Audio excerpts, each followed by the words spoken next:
morning, dear hearts. We are on lesson 336 today. I'm going to ask you to subscribe. I'm going to start by reading all of our relative central thought of what is the ego, and especially because the fifth paragraph flows very nicely into today's lesson. So, what is the ego? That the ego is idolatry, the sign of limited and separate self, a limited and a separate self, born in a body doomed to suffer and to end its life, its little life, in death. It is the will, in air quotes, that sees that the will of God is an enemy and takes a form in which the will of God is denied. The ego is the proof, also in air quotes, that strength is weak and love is fearful.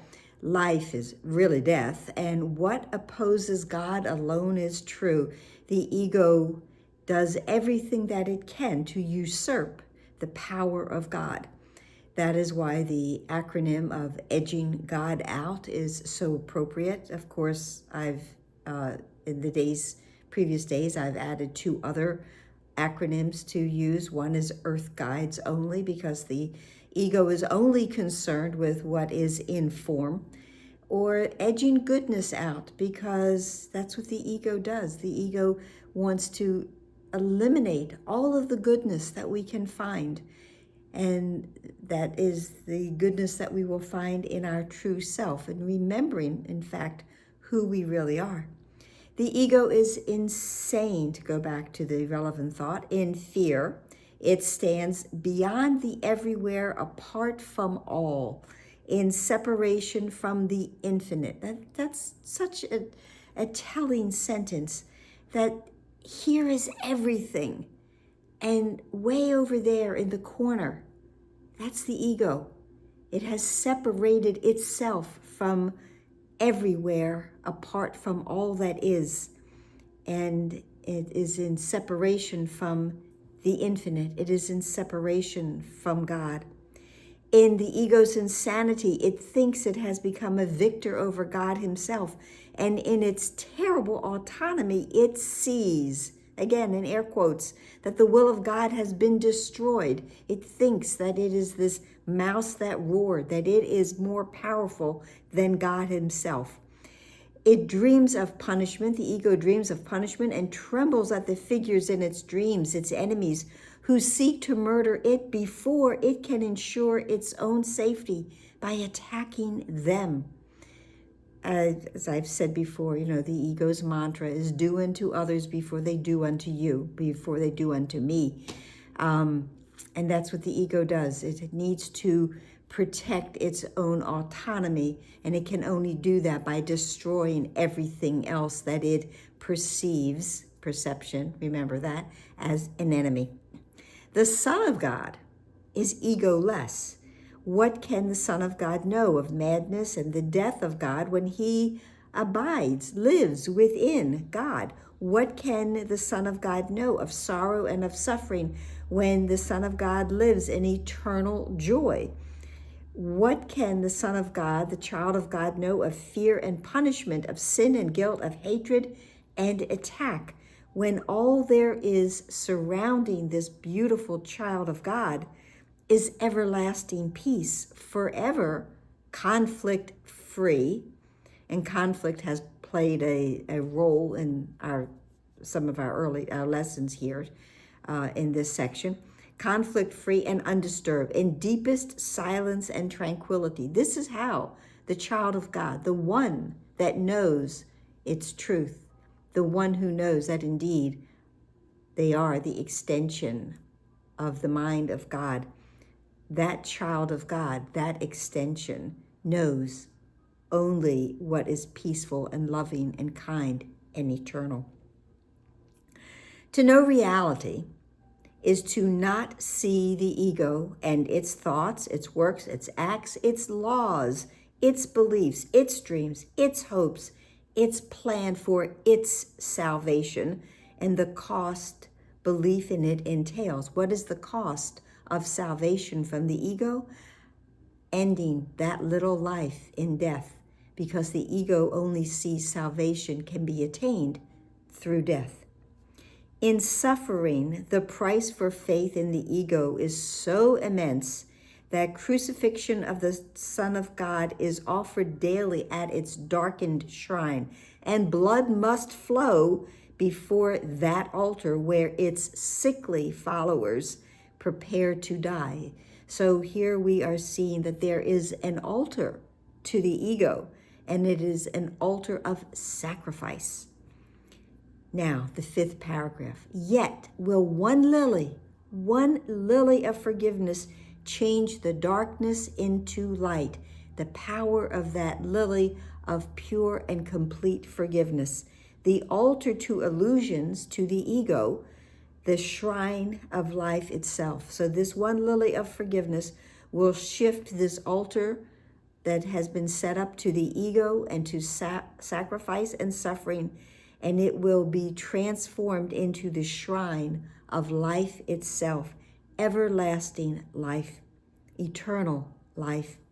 The peace will be restored forever to the holy minds which God created as his son, his child, his dwelling place, his joy, his love, completely his, completely one with him, which is who we truly are and what we are meant to be.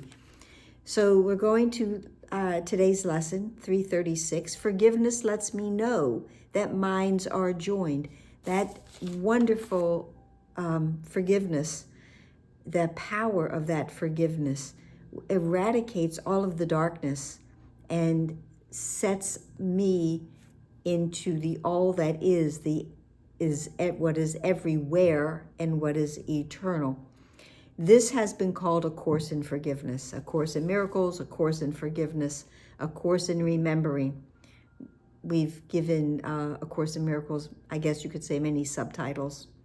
All of them that I've ever heard are true. They're just another way of describing a course in returning to love.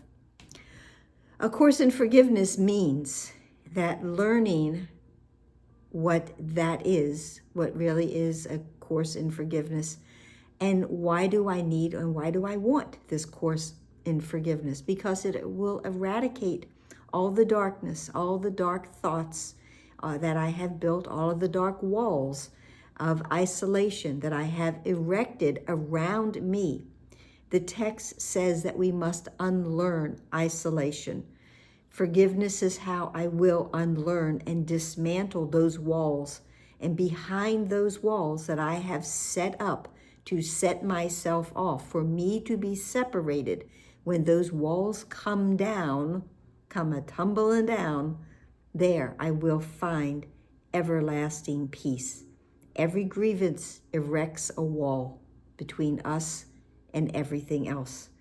Every forgiving thought provides a chink, a little chink in that wall that will start to allow the light to come in.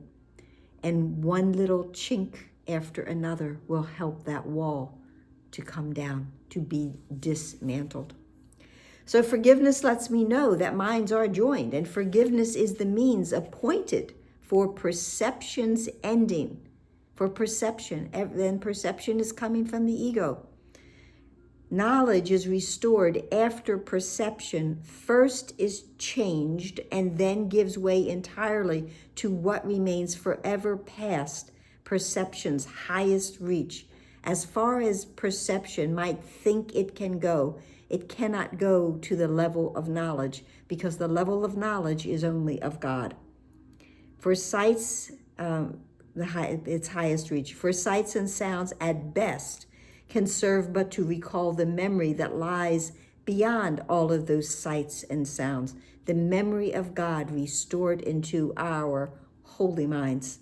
Forgiveness sweeps away distortions and opens the hidden altar to the truth, that altar that we just spoke about, where we lay that lily of forgiveness that will shift everything, and all of the darkness will become instead the shrine of life itself. Its lilies shine into the mind and call the mind to return and look within, to find what it has vainly sought without, everything that I've looked for outside. From lesson 70, telling us there isn't anything outside. There is nothing outside of ourselves. Everything is within. As I say, it's an inside job. For here and only here is peace of mind restored. For this, the dwelling place of God himself.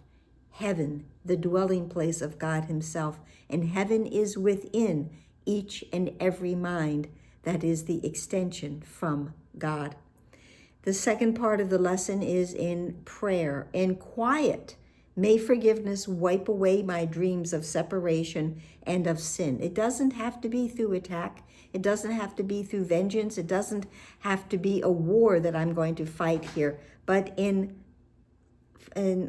quiet, in quiet, and just allow forgiveness to flow over all of those thoughts that I have ever had, every dark thought I have ever had. Then let me, Father, look within and find your promise of my sinlessness is kept, because of course all promises are kept by our Father. Your word remains unchanged within my mind. Your love is still abiding in my heart. We were created eternal. We were created forever. We were created changeless. We were created as love, from love. And all of that goodness, all of that truth abides still and forever within our heart. And that's it for today. And I hope that helped. I hope you're really seeing all of this coming together, changing everything.